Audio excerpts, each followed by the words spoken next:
네, 여러분 안녕하세요. 예, 오늘부터는 이제 중단원 2단원을 공부할 텐데요. 중단원 2단원은 자연의 구성물질이라고 해가지고 주로 지각과 생명체, 그 다음에 뭐 신소재까지 자연을 구성하고 있는 물질의 규칙성에 대해서 공부하는 내용이 되겠습니다.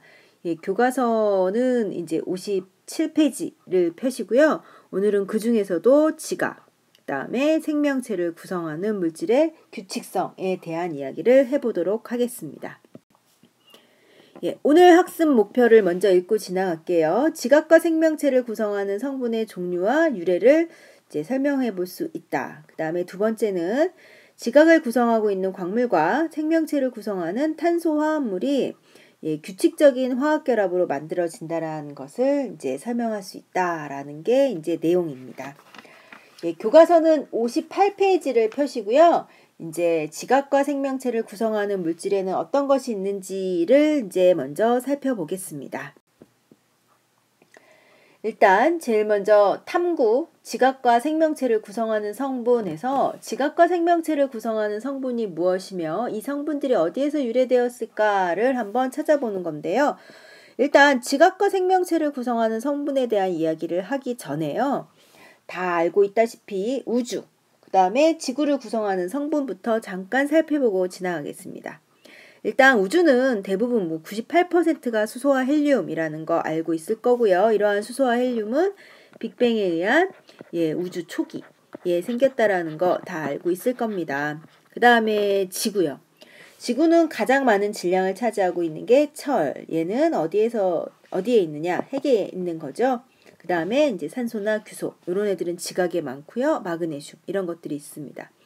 그럼 이러한 뭐 철, 산소, 규소, 마그네슘 이런 거 어디서 생겼나요? 예, 별의 진화 과정에서 우리 생긴 걸 알 수 있습니다. 네, 그 다음엔 이제 지구 중에서도 껍데기에 해당하는 지각. 뭐 보통 지각의 8대 구성 원소, 8대 성분 뭐 이렇게 얘기하는 건데요. 지각의 8대 원소. 그 중에 가장 많은 게 산소. 그 다음에 두 번째 규소. 그 다음에 알루미늄, 철. 뭐 이렇게 갑니다. 반면에 생명체 같은 경우는 누가 제일 많으냐면요. 생명체는 산소. 그 다음에 이제 두 번째가 탄소, 수소. 이런 식으로 이제 다양하게 진행되고 있음을 알 수가 있습니다. 예, 그러면 이러한 이제 지각과 생명체를 이루는 성분들은 결국 우주의 역사와 무관하지 않죠. 그래서 뭐 빅뱅 이후에 우주가 탄생해서 원자가 만들어지고 별 탄생하고 그 다음에 지구 탄생하고 그 다음에 바다 형성한 다음에 생명체가 만들어지는 이런 과정하고 무관하지 않습니다. 예, 그래서 이제 정리를 해본다면 아까 수소나 헬륨, 우주를 대부분 차지하고 있는 이런 애들은 바로 우주 탄생 빅뱅 우주 초기에 만들어졌고요. 그 다음에 이제 뭐 탄소나 산소, 그 다음에 규소나 철 같은 아이들은 별 내부에서 핵융합 반응으로 만들어졌지요. 그 다음에 철보다 무거운 원소, 뭐 예를 들면 구리라든가 금, 그 다음에 뭐 우라늄 이런 아이들은 초신성 폭발에 의해서 만들어졌습니다. 네, 그러면 지각하고 생명체에서 뭐 지각 산소가 제일 많죠. 그 다음에 이제 뭐 규소, 철 이렇게 가고요. 그 다음에 생명체 같은 경우도 산소가 제일 많고 그 다음에 뭐 탄소, 수소 이렇게 가요. 어쨌든 간에 지각과 생명체에 제일 많은 아이들은 산소인데요. 왜 도대체 산소가 제일 많은 걸까? 이런 것도 한번 생각해 볼 수 있을 거예요. 일단 결론부터 얘기를 하자면 산소가 가장 높은 것은 산소의 특징 때문입니다. 산소는 다른 원소들과 결합하기 되게 쉬워요. 즉, 뭐 좀 어려운 말로 얘기하면 반응성이 되게 크다라고 얘기를 했습니다. 반응성이 크다. 그래서 지구가 형성되고 그 다음에 생명체가 형성되는 과정에서 다른 원소들하고 되게 많이 반응을 했을 거란 말이에요. 그래서 산소가 수소랑 만나서 뭐 물을 형성한다던가 그다음에 산소가 탄소를 만나서 생명체를 이루는 물질 그다음에 산소가 규소를 만나서 이제 지각을 이루는 암석 이런 것들을 만들 수 있었지 않았을까.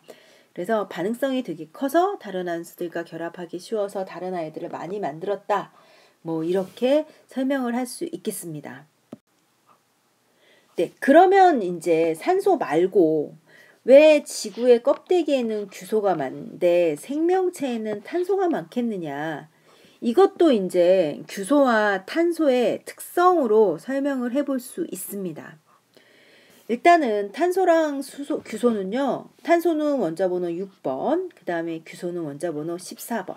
그 다음에 얘네들은 둘 다 14족이기 때문에 원자과 전자가 4개예요. 즉 결합을 4개를 할 수 있어요. 그래서 사실은 공통점이 굉장히 많아요. 하지만 탄소의 경우에는 되게 다양한 물질을 만들 수 있다라는 게 탄소. 다양한 물질을 만들 수 있어요. 그렇기 때문에 생명체를 구성하는데 좀 더 유리한 원소가 되는 거고요. 반면에 규소는 다양한 아이들하고 만들 수는 없지만 규소 같은 경우는 단단한 화합물을 만들 수 있는 특성을 가져요. 그러니까 이제 이렇게 단단한 아이들이 지각을 형성하게 되었지 않았을까. 이제 이렇게 설명을 할 수 있습니다. 그래서 59페이지에 보면 이제 지각을 이루는 물질, 그 다음에 생명체를 이루는 물질들에 대한 대략적인 특징이 나옵니다.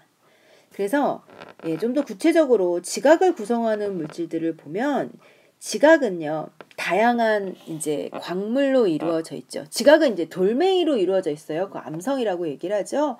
그래서 지각은 딱딱한 돌인 암석으로 이루어져 있고 그런 암석은 또 일정 성분의 화합물인 광물로 이루어져 있어요. 그런데 지구상에 있는 되게 많은 암석들이 규산염이라고 하는 광물로 이루어져 있어요. 그래서 규소와 산소를 주성분으로 하는 그런 광물로 이루어져 있고, 그렇기 때문에 지각에는 아주 많은 양의 산소와 규소가 지금 차지하고 있는 겁니다. 그리고 이 산소와 규소로 이루어진 규산염 광물의 구체적인 그 결합 방식은 조금 이따가 살펴보도록 하겠습니다. 반면에 생명체를 구성하는 물질은요, 대부분이 탄소화합물이라고 하는 거예요. 탄소화합물이라는 게 이제 뭐냐면, 이름이 탄소화합물이니까 탄소가 일단 기본적으로 있겠죠. 그래서 탄소를 중심으로 수소나 산소, 질소 같은 이런 비금속 원소들이 공유결합을 해서 쭉 연결된 그런 화합물을 얘기하는데, 이런 탄소화합물 중에 대표적인 게 바로 탄단지요. 탄수화물, 지질, 단백질 해가지고 생명체를 이루는 아주 대표적인 이런 아이들. 그 다음에 핵산, 이건 여러분 DNA 같은 거 얘기하는 겁니다. 이런 아이들이 기본적으로 탄소를 골격을 하고 있는 그런 탄소화합물로 이루어져 있습니다. 그렇기 때문에 생명체를 구성하는 물질 중에 산소 다음으로 많은 게 바로 탄소가 되는 거죠.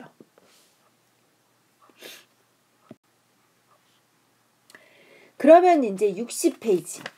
교과서 60페이지. 그러면 지각을 이루는 규산염 광물에 대한 이런 얘기를 좀 구체적으로 한번 해보도록 할게요. 여기 지금 사진이 되게 재밌는 사진들을 선생님이 좀 넣었는데요. 보통 규산염 광물 그러면 되게 낯설지만 실제로 여러분 석영 혹은 수정 이런 거 되게 많이 알고도 있고 많이 본 적이 있을 거예요. 이 왼쪽 맨 위에 있는 그림은요. 어느 오락 게임의 어느 한 장면이에요. 여기 보면 육각기둥으로 된 이런 부분이 있죠. 이거 석영동굴 혹은 수정동굴이라고 하는 애입니다. 그 다음에 이 위에 오른쪽에 있는 거 보면 이거 슈퍼맨이라고 하는 영화인데요. 슈퍼맨이 고양이에요. 여기가 영화상에서 슈퍼맨의 고양이라고 나오는 건데 이 보면 땅에 보면 이렇게 기둥으로 쭉쭉쭉쭉 이루어진 돌멩이 같은 게 있죠. 이거 수정이에요. 수정. 그 다음에 밑에 있는 왼쪽 밑에 있는 손바닥에 있는 이렇게 보석 같은 거 여러분 크리스탈 혹은 수정 이렇게 알고 있는 애입니다.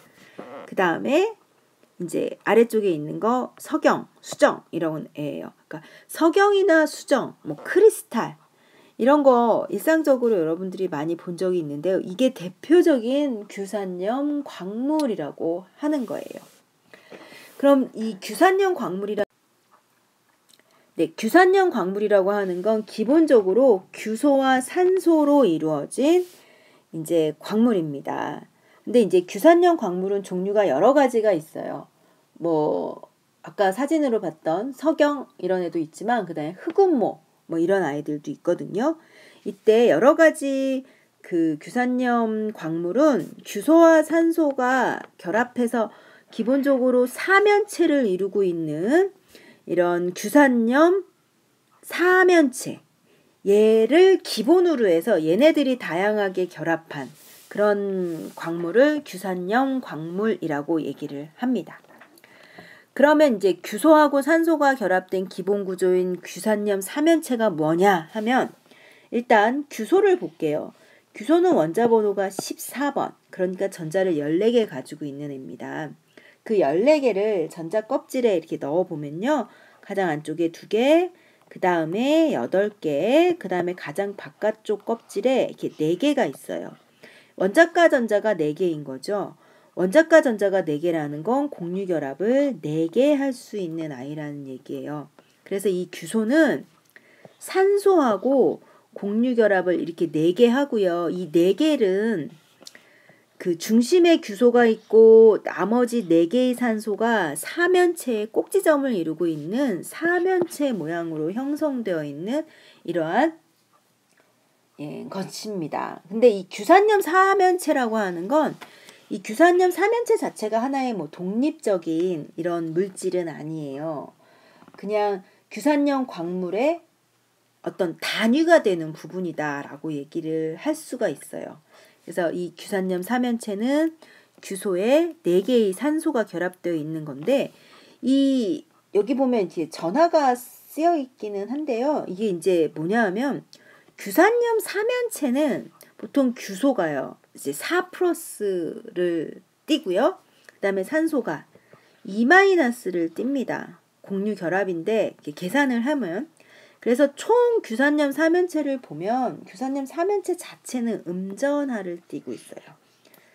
그러면 이 음전하를 띠고 있는 얘 사면체 자체가 물질을 만드는 게 아니라 이런 음전하를 띠고 있는 사면체가 여러 개 결합해서 중성의 물질이 된다거나 아니면 이런 아이가 양이온하고 결합해서 중성의 물질을 만든다거나 이런 식으로 해서 이제 다양한 규산염 광물을 만들게 되는 거죠. 그래서 이제 살펴볼 규산염 광물이 60페이지랑 61페이지 이렇게 그림으로 쭉 설명되어 있는 겁니다. 그래서 하나하나 살펴보면은요.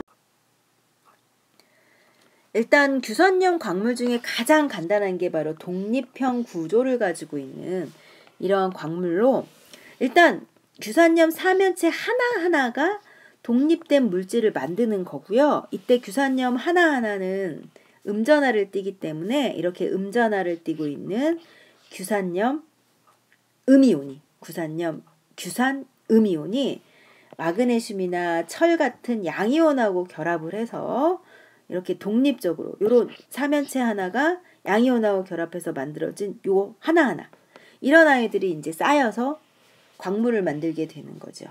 이런 걸 규산염 광물 독립형 구조인 그런 규산염 광물이라고 하고요. 그러한 얘가 바로 감람석이라고 하는 돌멩이를 들 수가 있습니다. 그래서 이제 보통 이렇게 그림을 그리게 되는 거죠. 여기 이제 가운데가 규소고요. 그 다음에 꼭지점에 산소가 있는 그리고 요런 아이가 양이온하고 결합을 한 얘가 차곡차곡 쌓여있는 뭐 이런 독립형 구조를 가진 이게 바로 감람석이 되겠습니다. 그 다음으로는 이제 단사슬 구조라고 해가지고요. 이제 요 그림이 좀 보기가 쉬운데 요게 규산염 광물 하나죠. 근데 이 규산염 광물이 여기 있는 산소를 다른 규산염 사면체랑 계속 공유하면서 연결된 거예요. 요 그림처럼. 그러니까 요게 규산염 사면체, 요 산소죠. 근데 요 산소가 그 다음 사면체하고 이렇게 연결이 되어 있는 거예요. 이런 식으로 각각의 규산염 사면체가 양쪽에 산소가 쭉 연결되어 있는. 그러니까 두 손을 계속 잡으면서 한 줄로 쭉 연결되어 있는 그런 규산염 광물이라고 생각을 하면 돼요. 그래서 인접한 규산염 사면체들이 양쪽으로 산소를 공유해서 쭉 길게 사슬처럼 길게 연결된 이러한 아이를 단사슬 구조의 규선염 광물이라고 하고요. 이렇게 해서 만들어진 바로 광물이 휘석이라고 하는 애예요. 즉 한 줄로 직선 모양으로 결합한 아이다 라고 생각을 하면 되죠. 그러니까 4개, 여기가 Si, 그 다음에 산소 이렇게 4개가 있을 때 이 산소 양 끝에 있는 산소가 다른 사면체랑 계속 양옆으로 연결된 거죠. 그래서 이렇게 생긴 아이를 단사슬 구조, 그리고 그 얘가 바로 휘석이 되겠습니다. 그 다음에 이제 복사슬 구조라고 하는 건데요. 이 복사슬 구조라는 건 단사슬 구조 있죠.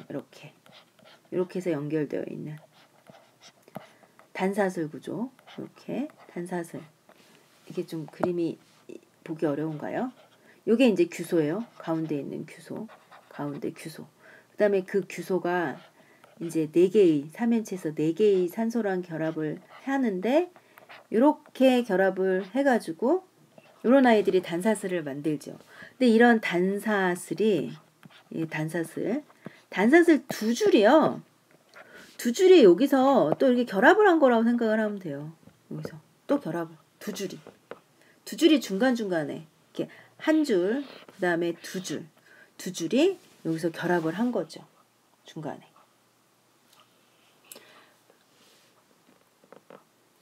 그래서 이렇게 중간에 이렇게 결합을 하고 있는 단사슬 2개가. 그래서 결합을 해서 2줄의 직선형을 만드는 그런 것을 바로 복사슬 구조라고 얘기를 합니다. 그래서 이제 복사슬 구조 같은 경우는 양쪽에 2개가 결합하고 중간중간이 연결되어 있었을 때 되니까 중간에 연결된 애는 3개의 산소를 결합하고 있는 이런 아이가 바로 복사슬 구조. 그리고 복사슬 구조로 이루어진 광물 중에 하나의 얘가 바로 각섬석이라고 하는 겁니다.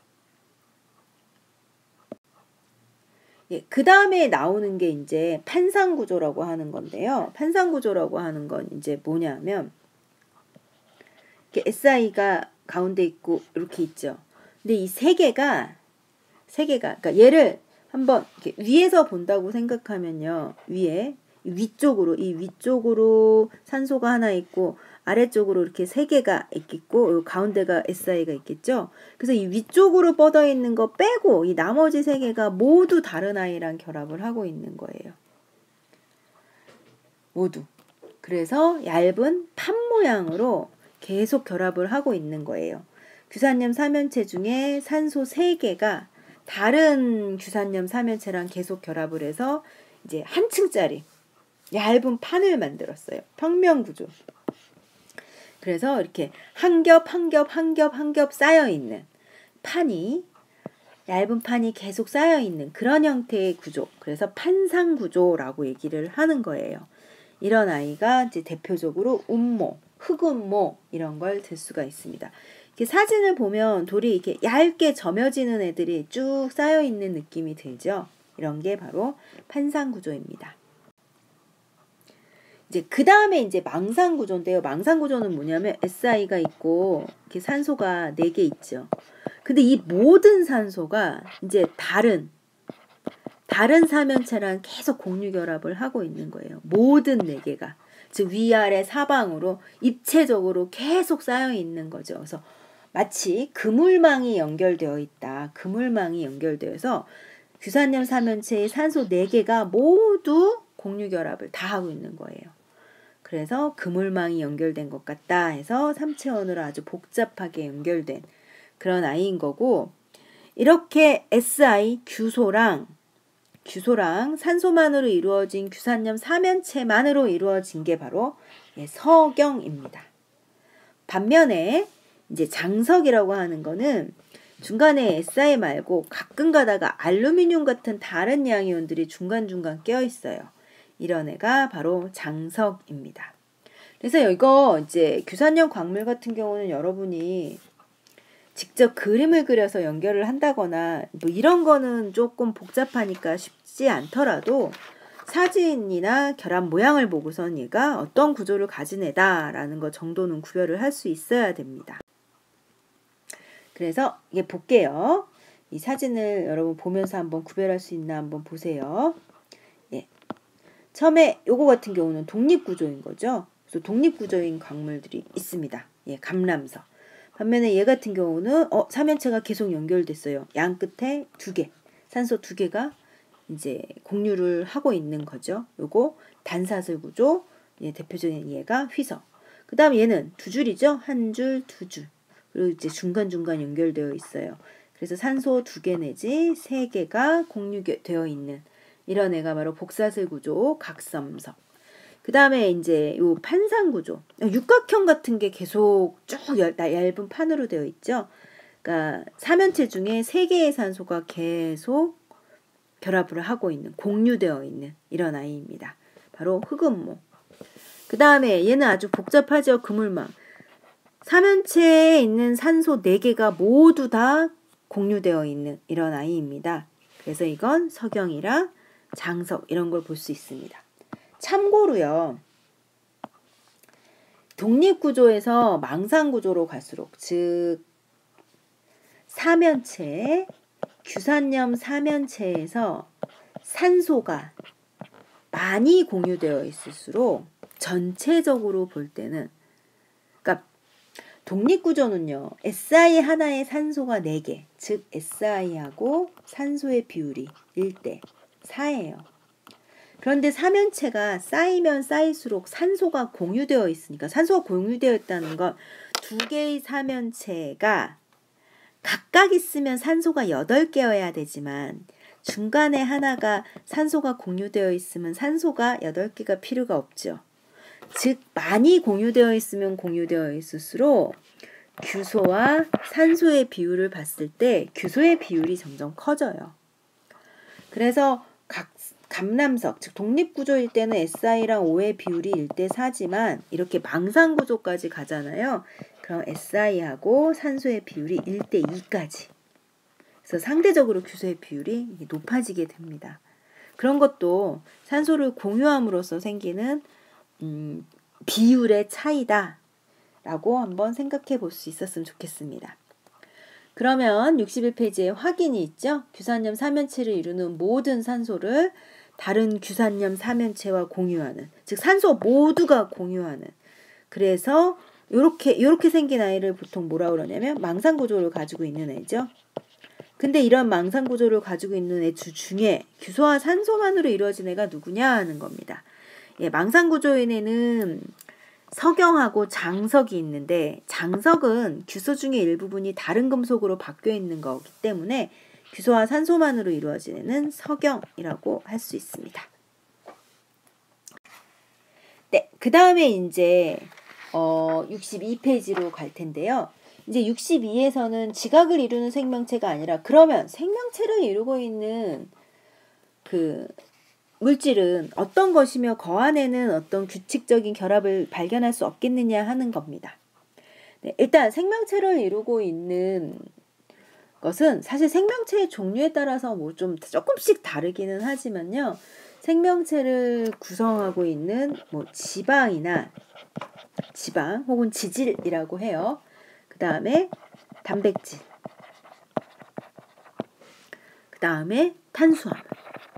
이제 이런 아이들이 공통적으로 생명체를 구성하고 있는 물질입니다. 그리고 얘네들은 모두 탄소를 가지고 있어요. 그렇기 때문에 생명체를 구성하는 원소 중에 산소 다음으로 탄소가 되게 많은 거예요. 그러면 도대체 탄소가 어떤 성질을 가지고 있기 때문에 생명체를 이루는 기본 성분이 될까? 이거는 이제 탄소의 특성이 있습니다. 탄소는 원자 번호 6번. 그래서 전자가 6개죠. 얘를 전자 배치해보면 가장 안쪽 껍질에 2개, 바깥에 4개. 그래서 원자가 전자가 4개예요.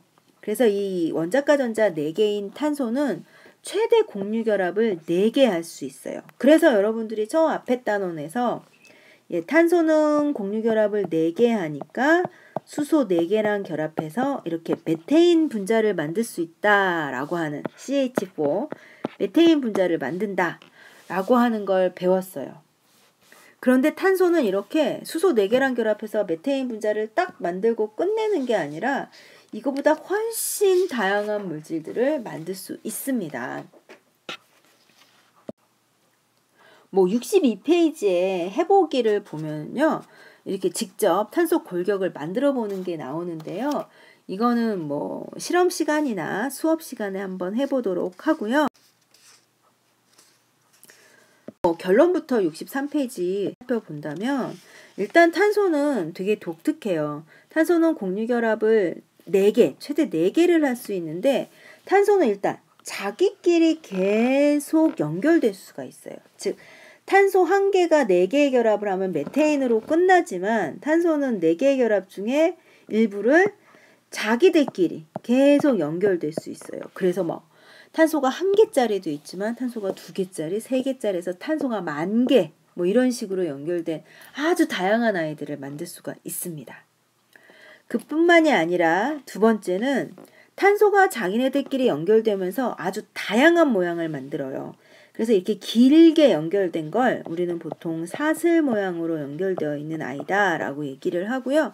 이렇게 길게 연결됐는데 삐쭉삐쭉 이렇게 가지가 달려있죠. 이런 애를 보통 가지가 달린 모양이라고 얘기를 하고 탄소가 쭉 연결돼서 이렇게 서클을 만들었어요. 이런 걸 고리 모양이라고 얘기를 해요. 그러니까 탄소는 자기네들끼리 무한정 연결될 수 있는 데다가 아주 다양한 모양을 만들 수가 있는 거죠. 뿐만 아니라 탄소는 자기들끼리 결합을 할 때 탄소와 탄소 사이에 결합을 하나 하는 단일 결합을 만들 수도 있지만 결합을 2개 하는 이중 결합을 만들 수도 있고 결합을 3개 하는 삼중 결합을 만들 수도 있습니다. 그 다음에 탄소는 자기네들끼리 결합을 하는 것뿐만이 아니라 일부 산소, 질소, 인, 염소 등 다른 비금속하고도 결합을 할 수가 있어요. 예를 들어 탄소가 결합 4개 하는데 그 4개가 이제 수소예요. 근데 수소가 이렇게 있으면 메테인인데 수소 중에 일부가 염소로 바뀐다거나 아니면 그 중에 2개가 염소로 바뀐다거나 3개가 염소로 바뀐다던가 4개가 염소로 바뀐다. 이러면 다 다른 물질. 그 다음에 염소 대신 산소가 와서 붙으면 또 다른 물질이 될 수가 있고 거기에 질소가 붙으면 또 다른 물질이 될 수가 있습니다. 이처럼 탄소는 결합을 4개 하면서 굉장히 다양한 물질들을 만들 수가 있는 거예요. 그래서 생명체를 구성하고 있는 아주 복잡한 물질을 만드는데 탄소는 되게 적합한 원소였다라고 설명할 수 있습니다. 그래서 이렇게 탄소는 아주 연속적으로 결합을 하면서 생명체를 구성하는 복잡하고 다양한 분자를 만들 수 있었고요. 또 이렇게 해서 만들어진 아이들은 생명체를 구성하는 구조가 됐을 뿐만이 아니라 에너지원. 얘네들을 이제 연소시켜서 세포호흡이나 이렇게 연소시켜가지고 에너지원으로도 쓸 수가 있죠. 뭐 지방이나 탄수화물이요. 이런 애들 다 에너지원으로 쓸 수가 있는 겁니다. 그렇기 때문에 탄수화물은 생명체에서 굉장히 중요한 역할을 하게 된 거죠. 그래서 63페이지에 보면 확인 문제. 탄소를 중심으로 한 원자들이 공유결합을 해서 만들어진 화합물을 뭐라 그러느냐 하는데 이거 바로 탄소화합물이라고 하고요. 생명체를 이루고 있는 이 탄소화합물을 흔히 유기물 이렇게 표현을 합니다. 유기물. 살아있는 생명체를 이루는 물질이다 해가지고 유기물 이렇게 표현을 하기도 합니다. 네, 63페이지에 스스로 해결하기가 있는데요. 스스로 해결하기는 여러분이 한번 생각해 보거나 아니면 수업 시간에 선생님과 함께 생각을 해보는 기회를 갖기로 하고요. 이렇게 해서 우리가 1-2-1 지각과 생명체를 구성하는 물질에서 어떤 결합의 규칙성이 있는지를 한번 살펴보았습니다. 조금 복잡하기는 한데요. 사실은 이 단어는 좀 암기에 가까운 단원이니까 여러분이 어렵지 않게 공부할 수 있을 것 같습니다. 지금까지 수고하셨습니다.